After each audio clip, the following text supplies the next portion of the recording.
Folks, welcome to the Hudson Library if you've not been here before. Most of you look pretty familiar to me. If you don't know me, I'm Gwen Mayer and I'm the archivist here at the Hudson Library.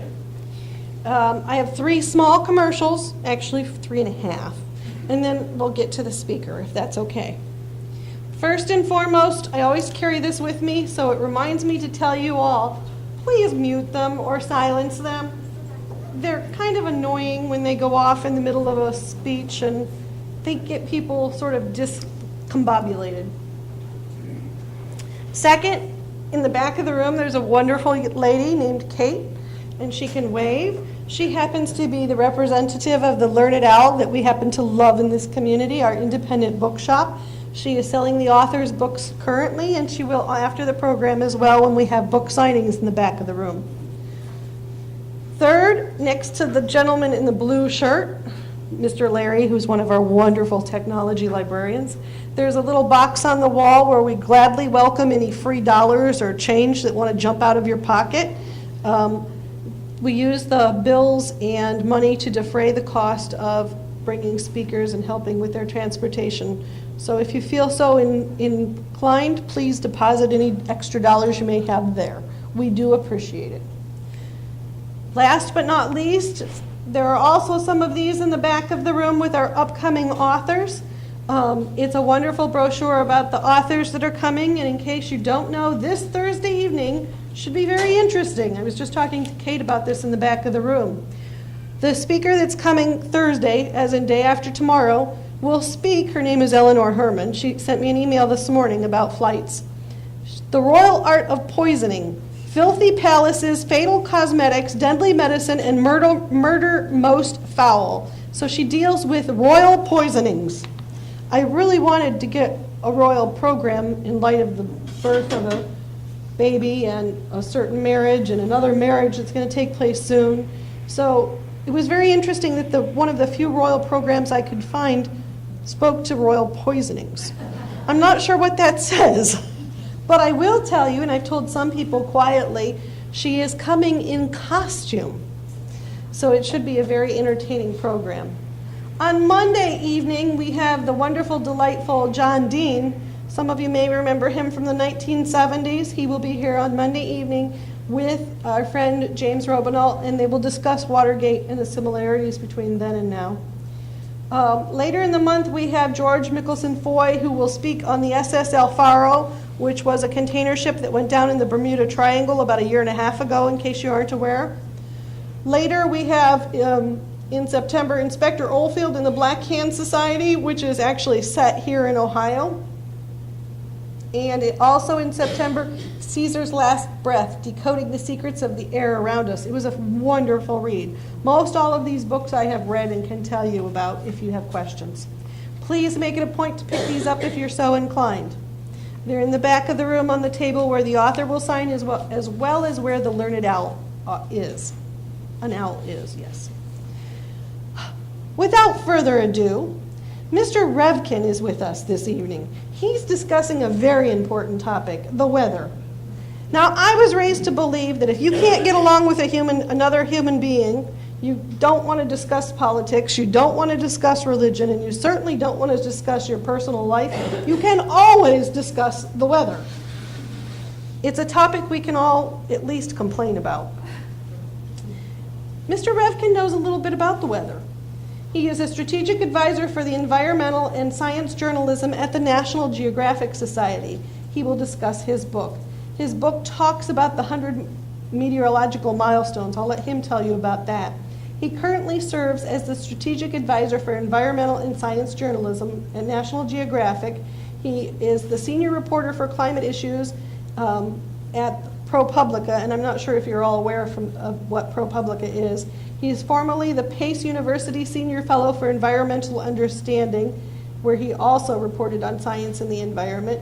And he has written in the New York Times and several other publications with regards to the weather, environment, and science.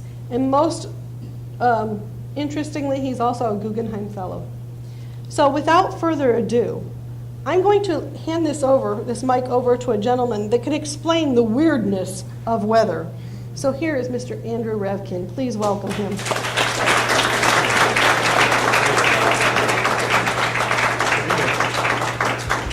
It's great to be here, and it was nice that the weather cooperated. It's not always like that this time of year. Here or where I live in the Hudson Valley, north of New York City, near West Point. If you've ever been in that area, it's beautiful. Almost as beautiful as around here. Different kind of beauty. So I'm going to tell you about my journey. I've been on a learning journey on weather and climate now for 33, almost, oh my God, you don't really know. Half of my life, I'm 62, so more than half of my life I've been a journalist focused on these issues. I first wrote about global warming, the concept that greenhouse gases can heat things up 30 years ago. Today, 30 years ago later this month, and I'll show you, I have this artifact, which I know at least most of the people in the room recall what a magazine was. It's like, this is 1988. Let's take you back to 1988 when there were these paper things. They were really kind of pretty. Well, I work at National Geographic. We'll be putting out magazines for a long time to come. But you know, they're kind of a rarity now.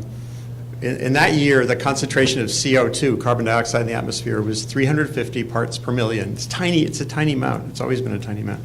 And now it's over 400. That's a tiny change in a tiny amount, but it's a very influential gas, and we'll talk about that a little bit. But what's sort of heartening and discouraging at the same time is when I finally got a paper. I didn't have a paper copy of this for a long time. I got one on eBay early this year, and so for the first, I had a scan of the article, but I didn't have the actual magazine.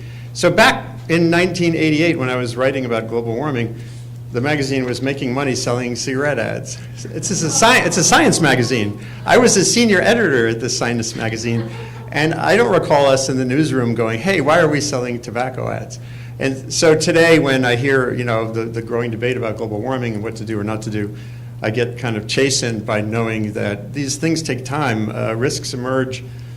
Both cigarette smoking and cancer and climate change and CO2 are statistical realities. There's no there. I mean, CO2 is the bubbles in beer and in Coca-Cola. You know, it makes plants healthy. So how can that be an issue?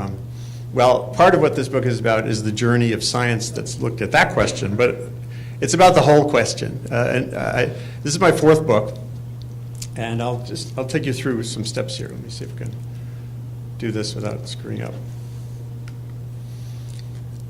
As I said, I've been on a learning journey, and we as a species have been on a learning journey in this system that has shaped us very powerfully. The climate is one of those factors that has really played a big role in human evolution. Even when humans moved out of Africa, there's a chapter in the book on, there were changes in the climate around the Serengeti, the Sahara, North Africa, from the Sahara across through into the Sinai Peninsula was alternately green and lush with giraffes and lakes, and then dry, as it has been for the last 5,000 years. And there was like a pulse to that, and scientists recently learned that starting around 100,000 years ago, that was like a gate. It was like a gate that was open and then shut, and open and shut, and that played a role in how we, as a species, moved out of Africa. But one of the things that came out as my wife also helped me with this book, as we were doing the research, was the main thing that's new and has us all kind of in turmoil a little bit, is that nearly all of our history as a species, we were in a one-way relationship with climate. It did stuff, and we either got out of the way or died. We figured out how to put on clothing, move into a cave. Taming fire was a big deal. You know, energy allowed us to immunize ourselves from cold, and that's a big deal, as you'll see in a few minutes. And it actually immunizes us from heat too, through air conditioning. And now it's emerged since here is this idea that we're now in a two-way relationship with the climate system. It's still subtle. Climate change, there's all kinds of variability in the system, as we've all seen this past winter. Look at the past 5 or 10 winters, and you'll see a lot of variability. So, but as a good friend of mine, Marshall Shepard, who's a meteorologist who used to work at NASA, he's now at the University of Georgia. He says, you have to remember, climate is your personality, and weather is your mood. And I think that's a pretty good way to think of it. Your mood has kind of your personality has a range to it. You get so angry and you have, or not, you have a certain personality. And on a particular day or month, you might be at one end of the scale or the other. And that's kind of the difference. And what's happened is that general average range of the global system is changing in ways that are confidently linked to this gas with lots of questions, as you'll see. So my learning journey included going to the North Pole in 2003. That water there is 14,000 feet deep. The ice we were camped on is 8 feet thick. And the sound you hear is the ice, because it's moving. You can feel the chunk that we're on actually starting to fail a bit more.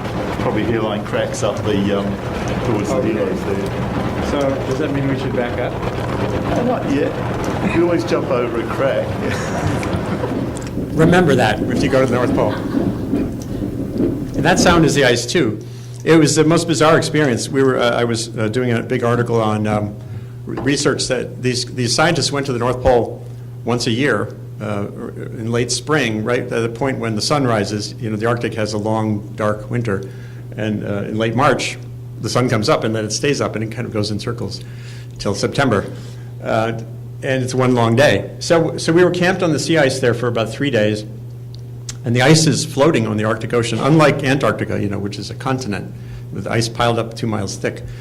And being on moving ice, even if it's 6 to 8 feet thick, is sort of unnerving. We flew there in a regular airplane and landed on this surface that's moving and cracking. It was incredible. And they were dropping instruments into the ocean underneath to try to get an understanding of the dynamics of the ocean underneath the Arctic ice. The only data that had been compiled before that was during the Cold War, when our submarines and the Russian submarines were playing hide and seek under the ice there. They got a lot of data on temperature and salinity and stuff, but still kind of scattered. But I started in the 70s. I didn't want to be a journalist when I was getting out of college. I had a biology degree, and I kind of went around. I was lucky to get a fellowship to study overseas. I took a lot of pictures, came back wanting to be a journalist. Actually, the first place I went after I got back from this journey, which partially included being on a sailboat for a long time, was National Geographic, because I had all these pictures. How many of you have boxes of 35 millimeter slides in your attic somewhere? Yeah, well, I had a lot of 35 millimeter slides. I had this pretty good method. I was 23, I was going around on this sailboat. I would take a roll of film, we'd get to port, I'd put it in a mailer with my parents' address, the return address, so it would go to Kodak and then go to them. It was pretty clever. And that was me in the Arctic slope, the North Slope of Alaska in December of 2003. So spring 2003 at the North Pole, December, don't go to the North Slope of Alaska in December, please, unless you're in the oil business. That's the only reason to go. And my wife up there on the right, who ended up being my co-author in this book, she's an environmental educator. And she and I have been trying to figure out how to tell environmental stories and convey and understand environmental science in our parallel ways, her, Lisa, as a teacher, and me as a journalist through all these years. That was the Copenhagen climate talks over this idea of having a treaty, which is a very problematic thing to try to carry out. So my first articles, as you saw, this is the global warming, but my first article on climate and man was in 1985, when the Cold War was still raging, and there was significant prospect we were going to immolate a number of cities around the world in a nuclear exchange. And scientists began to calculate, well, how much smoke would that produce, and what would that do to the atmosphere? It turns out the initial idea was that, well, not only would the war really suck, but we would have a global famine and a deep chill from the sun-blocking pall of smoke. And I was starting to learn about how science works. What was interesting at that time was, even in the time I wrote this big feature story examining the science of nuclear winter, the initial idea was kind of stark and dramatic, the ice cube Earth, as we put it in magazine speak. The subsequent research, these scientists said, well, it's more like nuclear autumn. And that always amused me, because it's where's the headline in nuclear autumn, And that's what that says, is that more science doesn't always make things simpler. I think we all kind of expect that. Unless you're a scientist, you probably know doesn't work that way quite often. In fact, scientists are like piranhas. A new idea comes around, and the whole idea of peer review is everyone kind of gangs up on it and nibbles away at whatever's weak, and then the thing that's left is the new knowledge, but it's usually more subtle. And that was interesting. So 1988, we had a record heat wave at that time in the West, and Midwest too, a drought. Jim Hansen, a laconic physicist at NASA from Iowa, testified at a hearing in June 23rd, so coming up on the 30th anniversary, that in his estimation, the greenhouse effect could be calculated, and it was already changing the climate at that time. That was he was out in front on that. It's taken more time and much more science to sort of build a stronger picture of what is and is not going on. But that made for the first kind of headline moment for global warming, 1988. And soon after that, well, right before that, 1987, there was a big success, an environmental success, when there was a treaty passed to control CFCs, the refrigerants and other compounds that had been synthesized because they were inert, and we thought they were stable and didn't really do anything. But when they got up into the stratosphere, they were eroding the ozone layer, which is a protective shield way up in the atmosphere against radiation coming from space.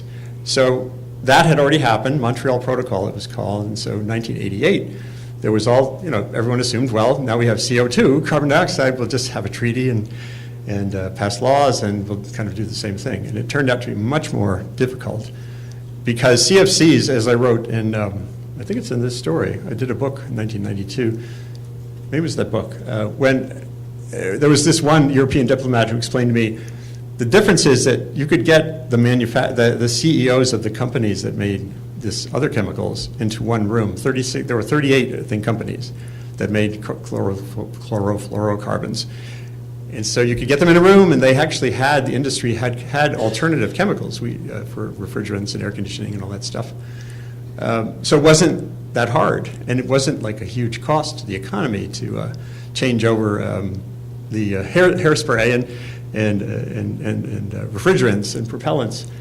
CO2 comes from everything we do. It's burning fossil fuels. The world, even now, here we are 30 years later, still 85% of the energy that makes our lives around the world what they are, good, mobility and climate control in our buildings and everything else, manufacturing, comes from fossil fuels after 30 years. And Teslas haven't changed that very much. And that's a tough reality for those who are hoping for a swifter change. So as I said, these are my three previous books. The one on the right was for young adults. It was on my trip to the North Pole and on Arctic change. The one in the middle I wrote in 1992, so not too long after this article. You can still get that on Amazon used for like 99 cents, plus $3.99 shipping. But it's actually a really beautiful book. Not as beautiful as the new one, but it was an illustrated book that came out when the Museum of Natural History in New York had the first exhibition on climate change. This was the companion book for that. And it was a lot of fun to write. And it had some lines in it that got me,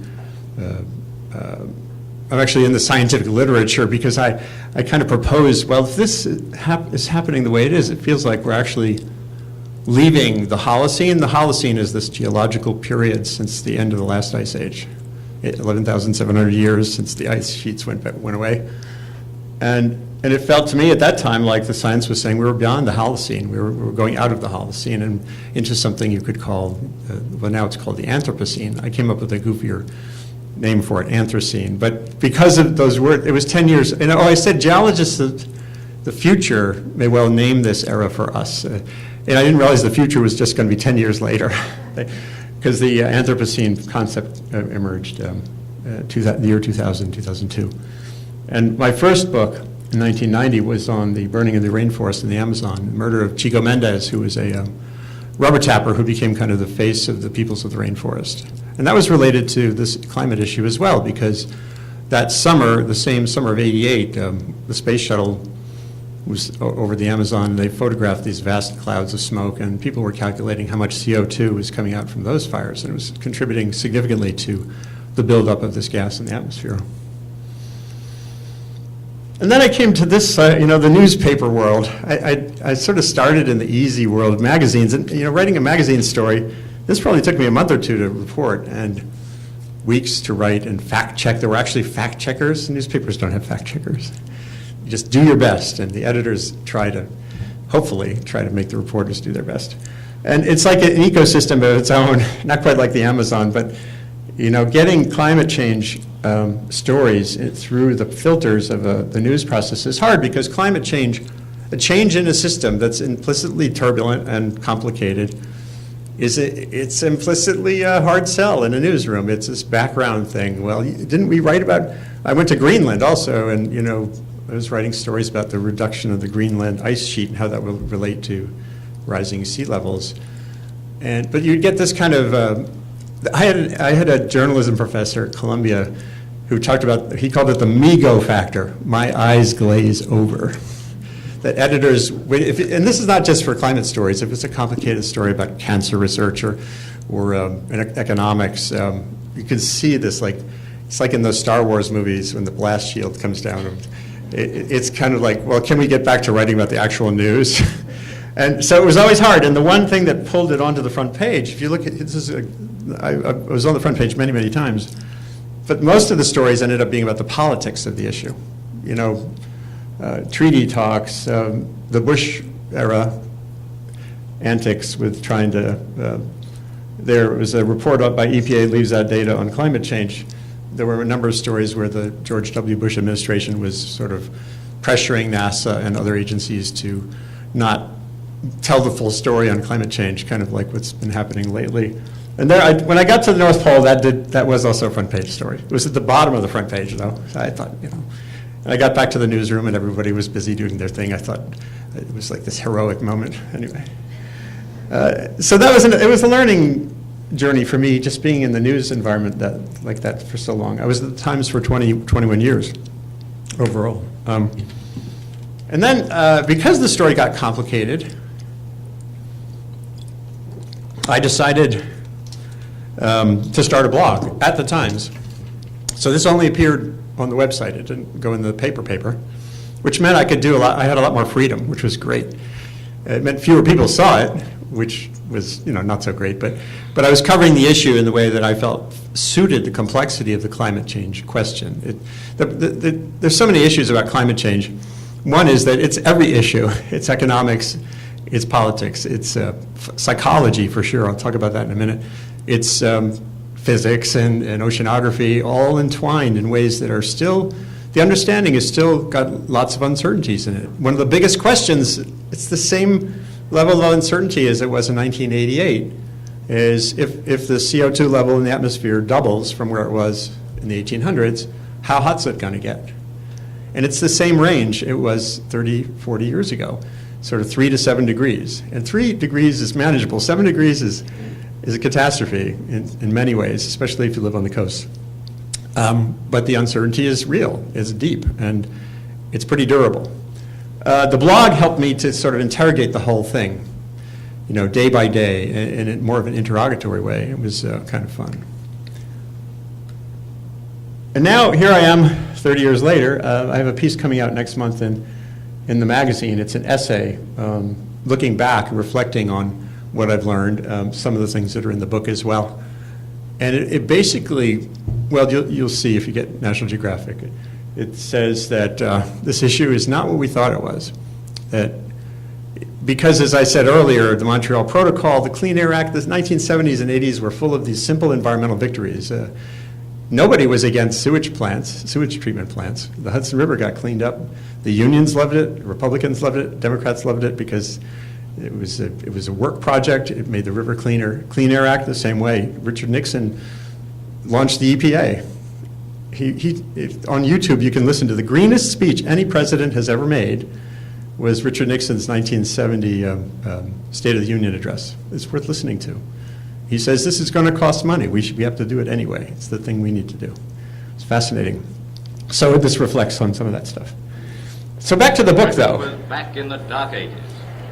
Thousands of square miles were blanketed day after That's London, England had its Clean Air Act a vast belt of fog, the come about in the 50s because of they had the Great Smog of 1952. If any of you have seen The Crown, anyone seen The Crown? Yeah, remember the woman who helped Churchill? That was a little dramatized from what I read, but that was a terrible crisis in England. It was because so much coal was being burned, including just in household heaters, not just in power plants. That the air, you combine that with the London fog, and you get, they called it smog. That's where that word came from. And that's one of the milestones in the book, because it was really, that presaged the whole clean air movement, even here in the United States. But there's so many other aspects of this that became fascinating to look at. There was a philosopher named Descartes who figured out the dynamics of a rainbow in the 1700s. How does that work? And someone started to figure out, well, you have refraction and reflection, and it does it twice. The light goes into the raindrop, goes out to the back and back out, and all that changing the physics of the light creates this fantastic thing. We wanted to make it about our relationship with the climate and weather, not just about like the biggest hurricane, simple, events, landmark studies. And that meant, well, there's a piece in the book on the invention of the modern umbrella. Parasols go back thousands of years in Asia, but this was that metal-framed umbrella. There was in the 1830s, there was a shop that opened in London, and there's an amazing essay I found. The miracle of Google is that all these old books are now online. There was a book written in 1755 on the history of the umbrella. It has this hilarious passage on how umbrellas used to be seen as kind of a foppish thing, and now everybody has one, and they're so great. And the deep history, though, goes way back. The beginning of the book is about what we know about even how the atmosphere came to be. You can't have weather without an atmosphere. So we were trying to figure out, well, where do you start 100 moments in the history of weather and climate? Well, you have to have an atmosphere. So some of the stuff goes back to 4.56 billion years ago. But the part that gets really interesting is, to me, when there were these transitions that we tried to focus on, and both in ancient Greece and in China, around roughly the same time, within a couple hundred years. Aristotle and a scholar in China named Wang Chung, which I swear is the name of a band in the 80s. Someone here, Google that. Anyway, they both articulated roughly the same time, and they weren't reading each other's, papers or anything. The hydrological cycle. This was the point when, until this point, it was all gods. The gods must be crazy. They're angry. They're happy. The sun's shining, the wind's blowing. And they started to realize there's physics, there's predictable, quantifiable activities, and they both had these marvelous descriptions of the hydrological cycle. Now the sun, moving as it does, sets up processes of change and becoming and decay, and by its agency, the finest and sweetest water is every day carried up and is dissolved in vapor and rises to the upper region, where it's condensed again by the cold, and so returns to the earth. And in China, basically said the same thing. Clouds and rain are really the same thing. Water evaporating upwards becomes clouds, which condense into rain, or still further into dew. And I stumbled on this character, an amazing, brilliant man. He was kind of like the Ben Franklin of China, but 600 years earlier. He was an engineer, an inventor, a diplomat. He was in charge of a district in a part of China where it was dry and there wasn't any bamboo. And so he was puzzled when, in 1088, he went to this town that he was responsible for. There had been a flood and the riverbank had collapsed. There was fossilized bamboo was exposed, millions, old petrified bamboo. And he thought about it. And in his memoirs, a couple of years later, he wrote, well, maybe, as he says, now bamboos do not grow in Yanzhou. Perhaps in very ancient times the climate was different, so that the place was low, damp, gloomy, and suitable for bamboo. Now, that seems totally unremarkable observation now. But until that time, there's no scholar, no historian, no scientist, no record of anyone until then proposing that the climate in a place can change.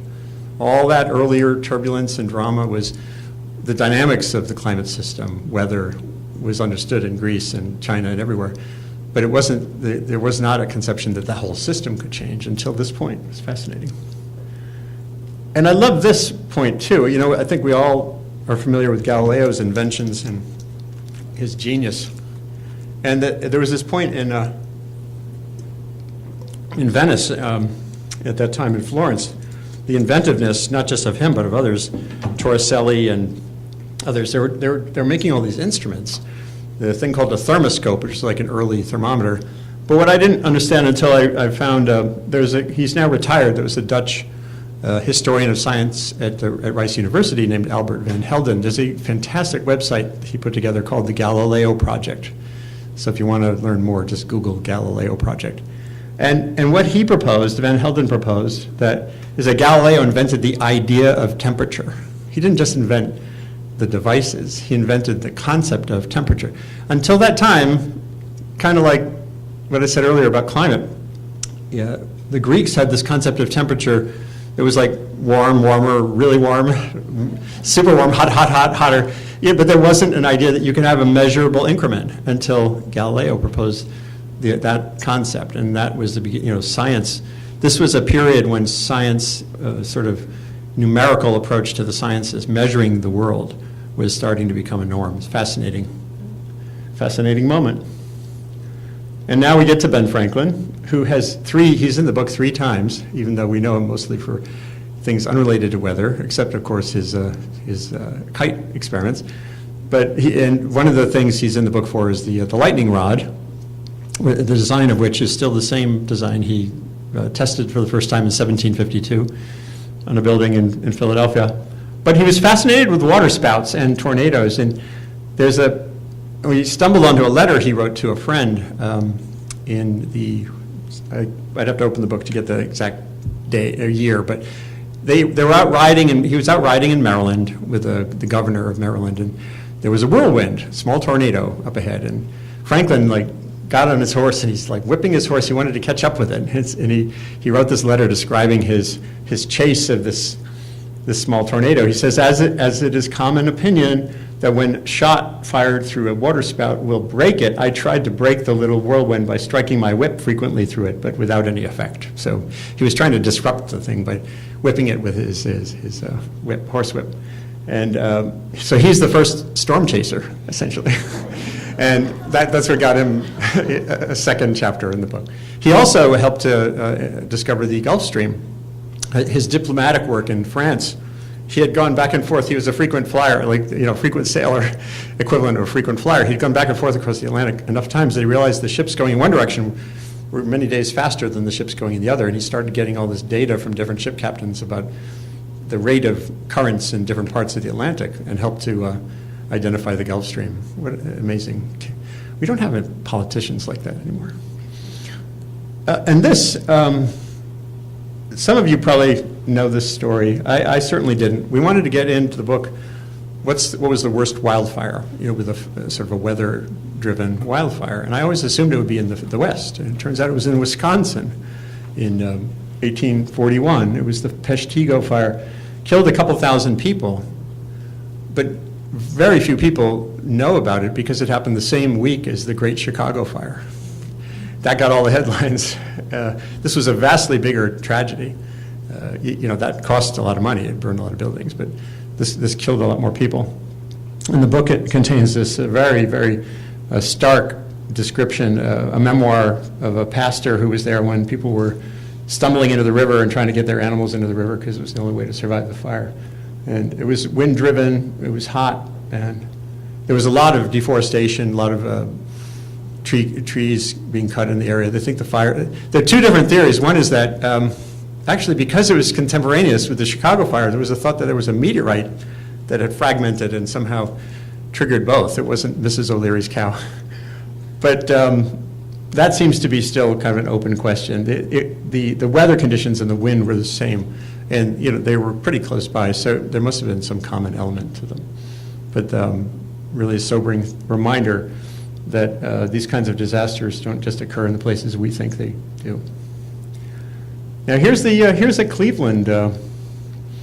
Anyone know who built that? Charles Brush. So he was this. I don't know I assume his mansion doesn't exist anymore. He was an inventor and an engineer, and he invented the dynamo, which is a part of how you get electricity out of motion. And he got rich, and he also invented arc lights, which were lighting up cities at that time. And he decided to build his own wind turbine, electricity producing wind turbine in his backyard. It's huge. If you see the person, there's a person down. That gives you the scale. That's a person. What a grand thing. Around the same time, there was a Scottish fellow who built another electricity generating wind turbine, but it was much smaller. And that just is an amazing part of history, which, this was, as I say up there, putting the wind to work. This is our relationship with the elements includes harnessing their power. In that picture on the right, I was flying over Germany, and there's just a wind farm there you can see through the mist. So I mentioned climate control. 1902, this is one of my favorites, was when there was a guy in Florida in the 1800s who he had I think it was a doctor, he had a hospital, he was trying to keep the patients cool, and he would import trainloads of ice, and he had fans and ice, and so they tried to cool this hospital off enough to keep people comfortable in Florida. But the real first functioning air conditioning grew out of the work of a man who was a 21-year-old engineer at a small firm, and it was summertime in Brooklyn. They sent him to this printing plant where the ink was all kind of running on their colored printing presses because it was too humid, and his job was to come up with a system to dry the air, basically a dehumidifier, and that was the foundation of modern air conditioning. His name was Willis Carrier, so there's probably Carrier air conditioning, if not in your house, in this building.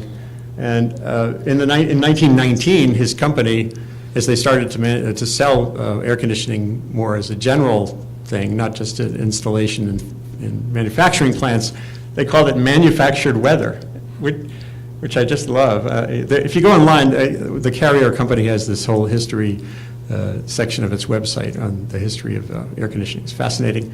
The Saturday matinee would not have happened if it weren't for air conditioning. You can see the sign there. It says refrigerating plant. So, you went, I think some people here are old enough that maybe you let's see, did anyone go to a Saturday matinee in those days? So that tradition grew out of having air conditioning. Who would want to go to a hot theater in the summertime? Fascinating. And a really big juncture, and now what's happening, of course, is as countries like India are getting more prosperous, their demand for air conditioning is skyrocketing. I wrote for the Times maybe 8 years ago, someone had calculated that just the city of Mumbai, has enough, the unmet air conditioning demand there is like a quarter of all the air conditioning in America is what they'll need, just in that one city in India, to just be remotely comfortable.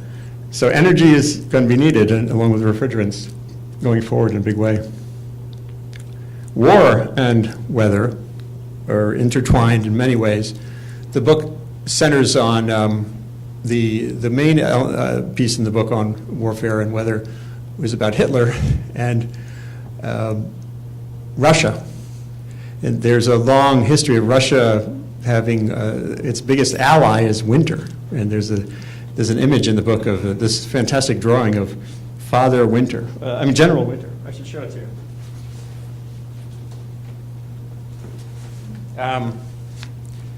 And Hitler, I found this whole memoir. There's this amazing, Hitler did this, well, he did many strange things, obviously, but he used to sit after dinner and have someone record his random thoughts, and he went on this whole long tirade about meteorologists. Hitler didn't trust meteorologists, and he said we should get our weather information from the man of nature, the man who lives in the woods. And this is like 3 months before he sent his army toward Moscow, people had their eyelids freezing off, and it was a terrible disaster for the Nazis, thankfully. But the other one that was so interesting was in the 1920s, there was this soft-spoken meteorologist in Japan. His last name was Oishi, Wasuburo Oishi, and he religiously sent up weather balloons. He was studying the atmospheric circulation of the winds over Japan, 1926, and he published a paper that he essentially discovered the jet stream, that way up high, especially in that part of the Pacific, there's this high velocity wind heading west to east, 100 miles an hour or more, routinely, and nothing like what's at the surface. He died in 1940. World War II was underway, and Japan its war engineers figured out, wow, we could send these balloons, we could loft balloons up into that that jet stream and send them toward the United States, incendiary balloons. And they did, about 3,000 of them. I don't know if anyone recalls this history. And 300 actually made it to the States or to Canada, a couple in Canada. And one killed 6 people. It was actually the only deaths on North American soil during World War II from an attack. And it was a balloon that had fallen into the woods in Oregon, and a family, a woman with Sunday school class were going for a hike in the woods, and they found it, and it blew up. Amazingly strange story, and not the first time someone made a scientific insight not thinking about war and that it got turned into a weapon. And interestingly, the flip side of that is the United States figured out the jet stream was up there separately during World War II because our bombers, the high-altitude bombers, those super fortresses, and heading across the Pacific to Japan, and also in some parts of the European war, were encountering these ridiculously fast winds that no one knew existed. So they were going too slow, so slowly over the land. If you have a 100-mile headwind, 100-mile-an-hour headwind, and you're going 250 miles an hour, that's a real problem. So it's just another interesting juncture. And this is one I love because it's about inquiry, sort of the same kind of inquiry that the guy Shen Kuo back in 1088. Here's another Japanese-American scientist, Ted Fujita, who is best known because the F scale for tornadoes, the strength of tornadoes, is from his work, the Fujita scale. But he was an expert on wind, storms and high-velocity winds and extreme events. So in 1975, when there was a terrible plane crash, Eastern Airlines crash at Kennedy Airport. It killed more than 100 people, and no one really knew what had happened. There was a thunderstorm in the area, but there was no obvious, it wasn't like the plane was struck by lightning, there was no big tornado, and so he became like the CSI guy. They didn't have a safety board yet at that time, I'm pretty sure, but the aviation officials said they needed someone to investigate what happened here. And he began doing all these flights over here in Tornado Alley and elsewhere, and he did aerial photo studies of landscapes after storms. And you can see a tornado can make this a very distinctive kind of a swirly thing. But every once in a while you'd see these, and this was different. It's what has become known as a downburst or a microburst. And that's where the damage all comes. It's like the air just kind of comes straight down to the ground, boom. And that's what happened in that case in JFK. So he identified the microburst. That was one of his achievements. But what I like about it is the science behind it is just fascinating, and the way he methodically went about studying it. So now we come to this thing called climate change. In 1965, actually, was the first time a president pondered this issue, and it was LBJ. He had commissioned a report on the environment, and part of the report was scientists. The 1950s, a huge chunk of work had been done on global warming questions. The initial work on carbon dioxide showing that there was a rising concentration in the atmosphere, and everyone knew it was a greenhouse gas going back to the 1800s. So having more in the atmosphere implicitly means you're going to warm the climate. The questions are how much and how strangely, how dangerously.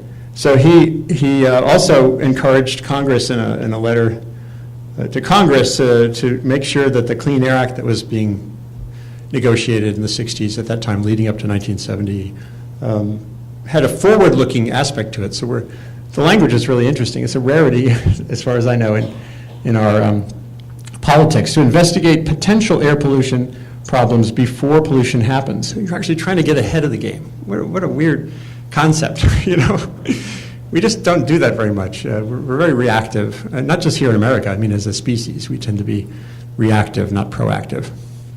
But at least they were trying. I found that picture on the website for his homestead in Texas, a beautiful picture.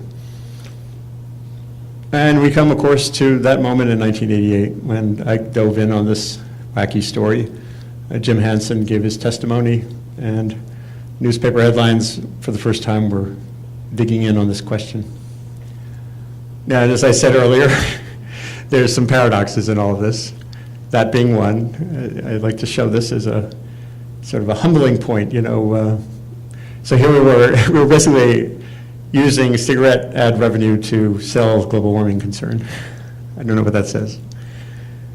And this gets to this really important work that I came to really late. So the first 20 years of my reporting on climate change, from 1988 through, 2006, 18 years, I had never interviewed a psychologist or a sociologist, a social scientist. It was all like sea ice and climate models and physics, and I never really talked to the people who understand how we think about and react to risk. And after 20 years of what happened at that time, 2006, an editor of the New York Times asked me to write a piece. That was right after Al Gore's movie came out, and the polarization around the issue really intensified. And so he said, write something for the Week in Review section, just saying, what is it? Why is everybody so hot and bothered about this issue, one way or the other? And did this piece, the title was Yelling Fire on a Hot Planet.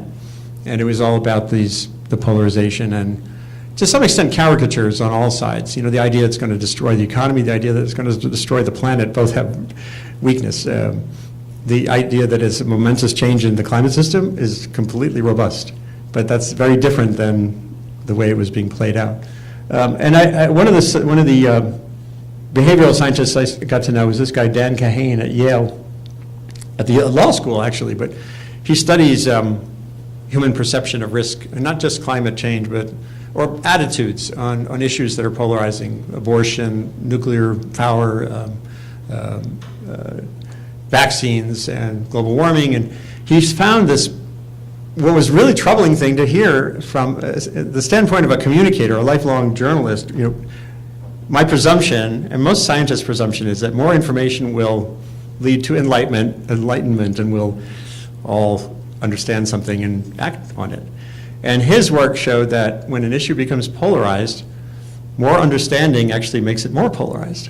And if you think about it, it makes total sense, because we are tribal people. We grew up, we evolved as a species with very, familial and tribal affiliations, and that's more valuable to you than reality, whether you're at the left or the right or the up or down. And what his work shows, for example, is that the people who have the most literacy about basic science, including basic climate science, are at both ends of the spectrum on this issue, not in the middle or anywhere else. The people who are most dismissive of global warming as something to act on, and the ones who are most worried about it, they have the most basic literacy on what's a greenhouse gas, et cetera.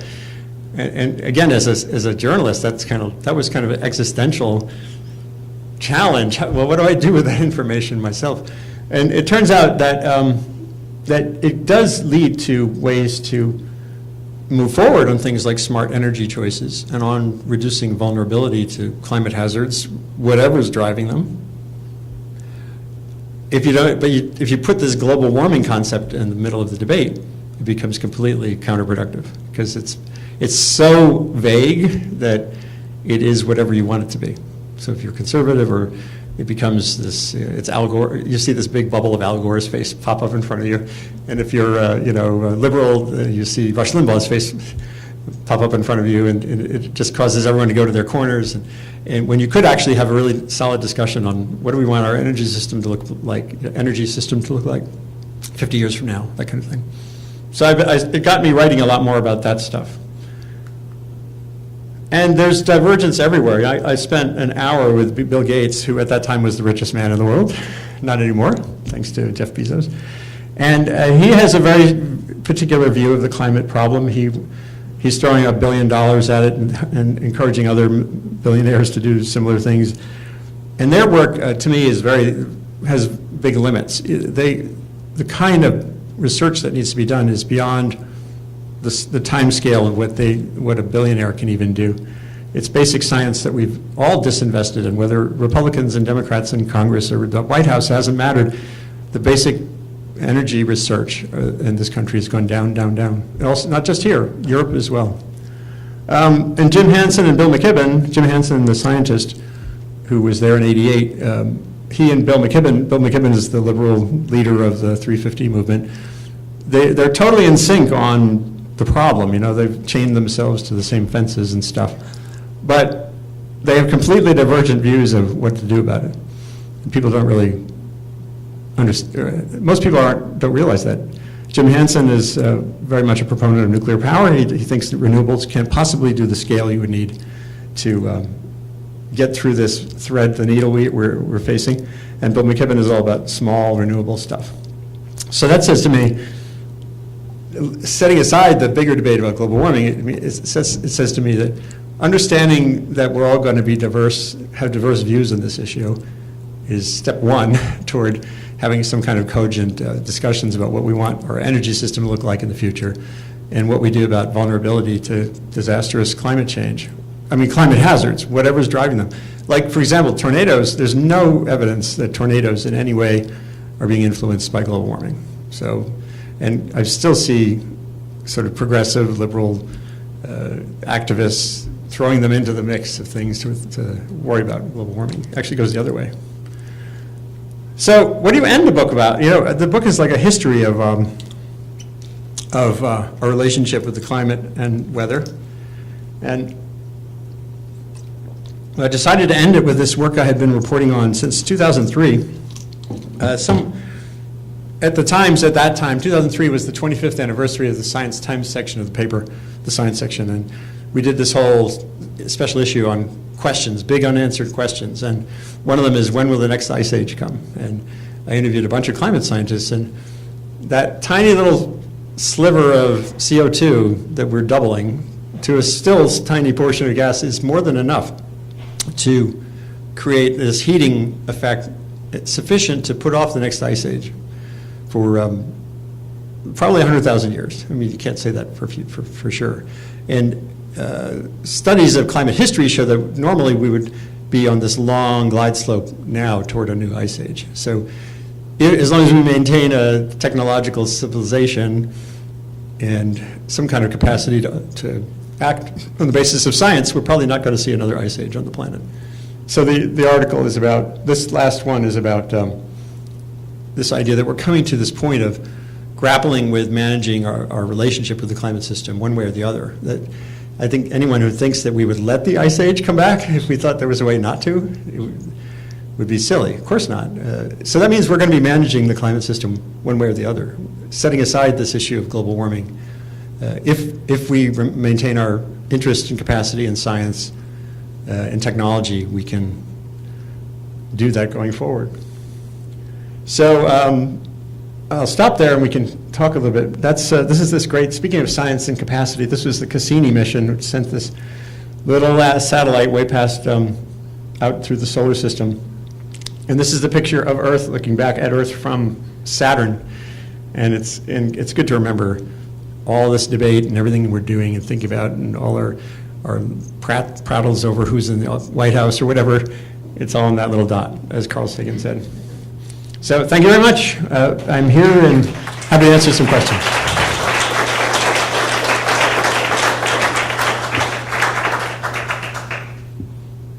Yeah. I was surprised to hear that the ice sheet that on the North Pole is only 8 feet thick. That's pretty thick.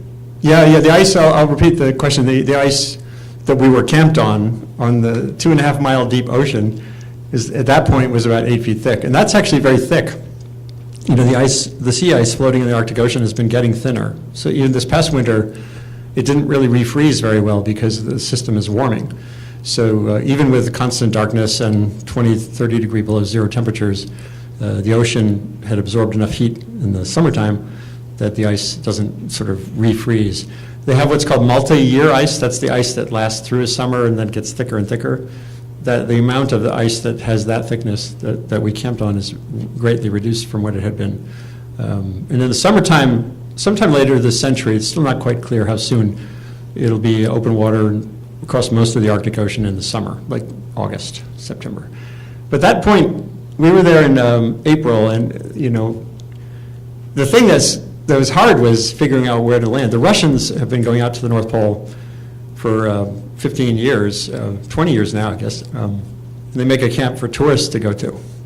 They fly European tourists to the North Pole, they pop champagne corks. While we were there, we used the Russian base as kind of a logistics base, and it was Russian Orthodox Easter, and there was a lot of vodka. and some guy was shooting an AK-47, and it was just like a big Russian party. It was really strange. So they've been going there for a long time. They go in a helicopter, and they lower a bulldozer onto. They find the biggest possible flat piece of ice. There, it could be several miles across, and they sort of scrape a area to be a runway, and you can land planes there. We landed on a plane from Canada. There's video on YouTube. If you search for my name, Revkin, North Pole ice, you'll see this fun video of us landing on the ice and all that stuff too. It's wacky, and it's moving. The title of my book on that was called "The North Pole Was Here," because the scientists had a sign. Everyone who goes to the North Pole brings a sign, like with the candy cane pole, and the North Pole is here. And they had a sign that said North Pole is here, and then they crossed out the is and wrote was, because we had drifted a number of miles over the course of the days, several kilometers a day. It's a wacky place. I'm glad I got to see it. Other questions? Yeah. I think we know that the Earth has once been a small, and I think we know that the Earth has once been ice-free. And I'm wondering when the last time it was ice-free, and whether we can draw any analogies between our current ocean being ice-free at that period of time in terms of cost it and what it cost it to have. And a corollary to that is with a warming atmosphere, we're seeing a lot of melting glaciers and the rise in sea level, and also evaporation because of diversion of some inland lines of water like the Earl Sea. But I'm wondering whether the sea rise is also largely attributable to the exhaustion of underground water. They have that big Sure. outflow in the center of the West that's been growing down like 600 feet. How much of the sea rise levels attributed to that? It's a great question about two things. One is when in history, well, the planet survived two ice ball periods. If it had been just a tiny bit worse, we wouldn't have happened. Nothing would have happened. And there have been periods when the Earth was ice-free. The last, I'd have to look up in the book, the last one was over 100 million years ago, at least. And oceans at that time would have been 300 feet higher than they are today. That's the ice in Antarctica, Greenland. There's a lot. And the estimate from Greenland alone, the ice sheet there, which I've been on top of, it's 2.5 miles high. It's actually the same volume of water frozen up on Greenland as is in all the Gulf of Mexico. When I wrote my article about it, I said, it's as if God came down and flash froze the Gulf of Mexico, plunked it up on land. That's Greenland. So it's a lot of ice. That's 23 feet. That's just Greenland, and Antarctica is vastly larger. The question was sort of like, do we know what drove those changes? And there have been different drivers at different times in history. One of the big warm spikes was about 50 million years ago. It was called the PETM, the Paleocene-Eocene thermal maximum. It was really hot. And there was a massive increase in greenhouse gases at that time. And they're quite sure it was attributable to massive volcanic activity, like on a scale you can't imagine compared to what you see in Hawaii or Guatemala now. India, much of the landscape of big chunks of India is shaped by all this past volcanic activity. The Deccan traps, it's just a vast amount of CO2 and increase. That was when the North Pole had, the surface waters of the North Pole, they're quite confident, were 70 degrees Fahrenheit. So you could, and I wrote a piece about this because they were doing drilling in the Arctic Ocean seabed, and they found like pond scum, that little, what's it called, azolla, the duckweed. There was duckweed, essentially, in the Arctic Ocean. The sea level, the other question about sea level was how, Well, the question is, how much of it could be attributed to, like, yeah, well, but you also have to factor in dams and everything else. We've held a lot of water back as well. They have, actually, you can see changes in sea level. Now it's gotten so precise because of satellite measurements of sea surface temperature, sea surface height, that you can see fluctuations based on, when there's super heavy rains on land over a course of a season, you can see slight changes in the level of the sea. So they can kind of account for that. And keep in mind, sea level has only risen about 8 inches in the last 100 years, which is obviously a snooze because it was not like a headline, you know. New York City, coastal communities, what we saw was a lot of filling. You just add, you reinforce your shorelines and cities become developed and you do bulkheading and that kind of thing. Now, the most conservative estimates for this century, for the next 80 years or so, is 1.5 feet, 2 feet rise. That would be the low end of what's possible, given the system is already in motion. It's not like it quickly changes. The upper end could be 6 feet.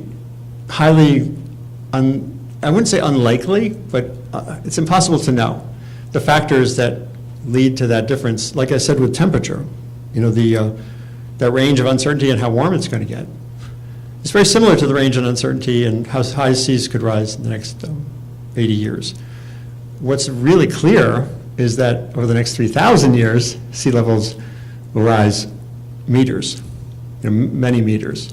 But we don't care about that. We'll be richer or, we'll figure out a way to live on coastlines in the year, 3000. What's that? Get buried on high ground? Yeah, and live on high ground also. Right now, coastal areas are really in trouble. There are many cities around the world, I've written about this a little bit, where the big issue isn't sea level rise from global warming. The big issue is city subsidence, because as you were saying, they're drawing out so much groundwater or natural gas drilling, and then deltas. I did a piece a long time ago for my blog called Delta Blues. That I'm also a guitar player. So, deltas are very young areas. New Orleans, the Ganges, that sediment has not really, it's not mature yet. It hasn't really kind of baked down. And so there's natural subsidence, there's groundwater withdrawal, like Jakarta in Indonesia there are areas of Jakarta that are declining 10 inches a year. That's like a foot a year. And sea level is rising maybe an inch a decade. So that's the issue. And it's a real pressing issue in many places. Another question. Boy, this is something curious about this part of the room. This is great. And then in the back, you and then. This is just, last winter was really kind of a crazy winter. That'll be frigid, when it gets really, really, really cold. And I read, and I think it's true, that it has to do with, what I read is that since the Arctic isn't as frozen, it used to be that some of the warm air rises from the water and is pushing some of these wind patterns. Yeah. Is that really something true, or? Yeah. Well, the Arctic, there's been science, the last 8 years, there's been these questions about whether our winter storm patterns, particularly in the Northeast, even more so, are being shaped some way by having more open water in the Arctic Ocean. It's really complicated. It's early science. Like what I learned with nuclear winter, becoming nuclear autumn, I take new science to me always has this high bar, high threshold of me saying this is early knowledge, and there's legitimate skepticism when something is a new idea, and especially when there's a short time scale of records.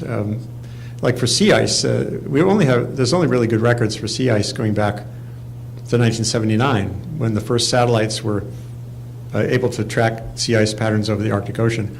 Before then, actually, there's an item in the book there's a brilliant scientist in Colorado. She did a long study of sea ice patterns in the Arctic using everything from like whale ship records going back to the 1800s, and with some uncertainty, got pretty good understanding that the retreats now are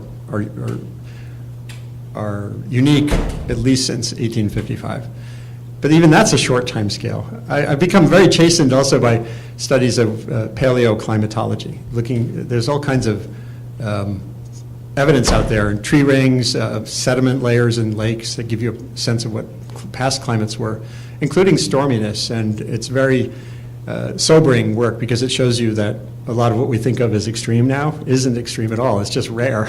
And we just hadn't seen it in the 20th century. And so to me, yes, there's like a physics logic to it, but it's not really established yet that the Arctic is changing our weather patterns. What about the sea movement pattern in the Atlantic? Oh, right. Well, there was a new study just recently that said the Atlantic circulation has slowed down the most since in 1,500 years. Now, that's a pretty interesting finding. Did anyone ever see that movie, The Day After Tomorrow? It was this kind of a caricature of science from the 80s that had said that if you get a lot of fresh water flowing in over the Atlantic Ocean up near Greenland, it can slow down this circulation. It's not the Gulf Stream, it's bigger, it's different than the Gulf Stream, but in that movie, it was the Gulf Stream shut down and everything went haywire. There is this circulation that drives everything. It's amazing, actually, the waters in that area, kind of the surface water comes up from the south, goes there. The salinity makes it dense as it evaporates, and so it starts to sink, and it forms this giant conveyor belt that goes all the way around the world. And it's actually been a great friend to us because it's helped to take a lot of the heat that's built up in the climate system so far and bury it in the deep ocean, where it'll come out eventually, but it'll be a delay. So it's kind of like this polar northern hemisphere question about weather patterns. You know, is this a wiggle of some sort that we don't understand very well? Or is it the start of a new and disturbing thing, which interestingly will make Europe colder, even as the world warms, and the Northeast probably as well. Stay tuned. The journey continues. Yeah?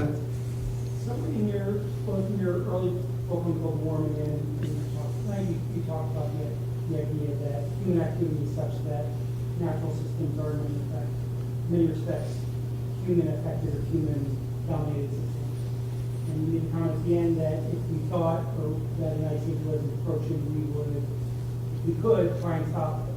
And that suggests the question, from your work, how should we think about the idea of what the optimal climate would be? And should we be thinking about how to achieve or maintain that, whether that's what we've had or something else? And I'm curious about your thoughts about that. Well, the term of art for that is geoengineering, or climate engineering. There's other words. This was first proposed in the 50s, actually, but it gained traction in 2006.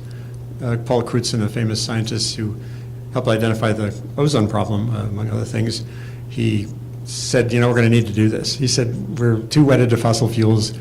There are things we can throw up into the atmosphere that can cool the planet.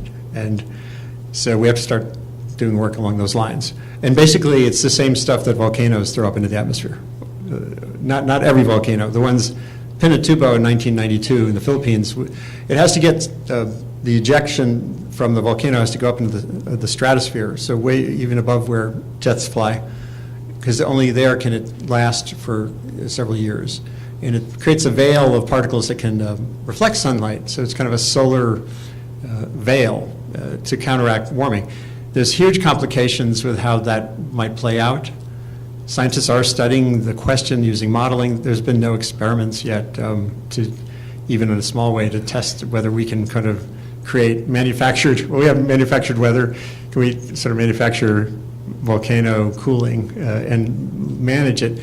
But the core question to me has always been the question you raised: what's the optimal climate? And think about this: we've never really settled. The only treaty we negotiated, the Paris one in 2015, which is still in effect despite what President Trump says. He's only said he plans to withdraw. He's not actually withdrawn us. But the treaty is completely flexible. There's nothing in it that binds us. So the best we could do after 30 years of negotiations over global warming is a treaty that has no actual mandatory elements to it. And the idea that we would come up with an agreement on how to put stuff into the atmosphere intentionally to counteract global warming, to me, I've said, as I wrote several headlines, who sets the thermostat? Like, is it Russia, or is it Maldives, Jamaica? It's still an open question. I don't see any path toward, I do see a path toward research. I think it's important to study. I don't think we're remotely ready or capable of being planetary managers yet like that. I do think in the long haul, the Ice Age question I mentioned is on a multi-thousand year time scale. I think we can figure it out. I have one question, and then I'm going to ask everybody Yeah. to say thank you and remind you Yeah, we could keep talking, right? Do you have anything new and exciting to tell us about our Great Lakes? About which? The Great Lakes. Oh,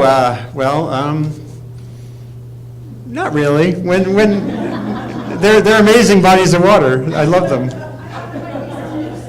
I love, the one thing we don't have in the book is a picture of lake effect snow. There's some unbelievable pictures of lake effect snow. Not here so much as east of the lakes, but. Trust me, 1978 and 79 is not published. Oh, I'm sure. I know. Well, so we could talk some more while I sign or just chat. I'm easy to find online. National Geographic is going through a very exciting juncture right now where there's now more than $1 billion in the endowment of the nonprofit part.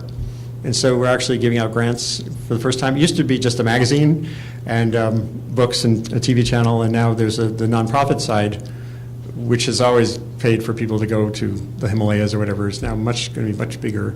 And I'm working on providing grants for storytelling, journalism about all these issues that are important in this century. So that's pretty cool.